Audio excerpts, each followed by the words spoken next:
दरम्यान केसरकरांनी त्या 39 जणांची नावं उघड करावी, केसरकर गुन्हेगारांना लपवून ठेवत आहेत का, असे प्रश्न आता ठाकरे गटाच्या उपनेत्या सुषमा अंधारे यांनी उपस्थित केले। एसआयटी चाकणकरांना चौकशीसाठी का बोलवत नाही असा त्यांनी प्रश्न विचारलेला होता। मात्र एसआयटीने त्यांना त्या संदर्भातले आदेश दिलेले आहेत, ते आपण आता बघितलं।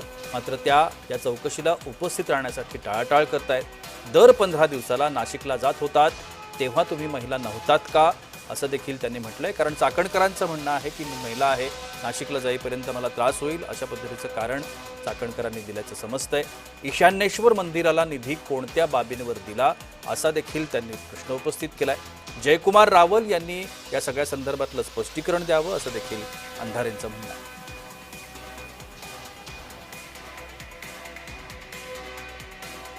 केसरकरजी, याचा अर्थ तुम्हाला माहित आहे की या सगळ्या प्रकरणामध्ये खरातला कुणी कुणी पोचलं आणि तुम्हाला माहित असून जर तुम्ही या सगळ्या संबंधाने जर माहिती देत नसाल आणि माझं नाव आलं तर मी इतरांची नावं घेईन असं म्हणत असाल तर याचा अर्थ तुम्ही गुन्हेगारांना लपवून ठेवताय।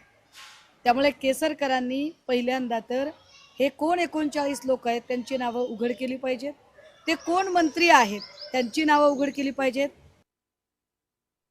जेव्हा माध्यमांकडून माहिती मिळते की चाकणकरांना समन्स गेलेला आहे, पण चाकणकर मी महिला असल्या कारणाने प्रवास करू शकत नाही अशी माहिती आम्हाला माध्यमांकडूनच कळते।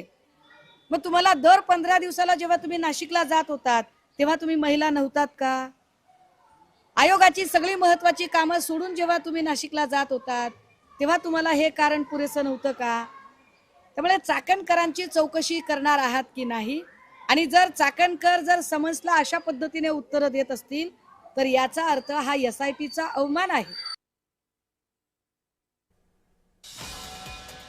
दरम्यान असे सगळे प्रश्न पत्रकार परिषदेमधून ठाकरे गटाच्या उपनेत्या सुषमा अंधारे यांनी उपस्थित केली आहेत।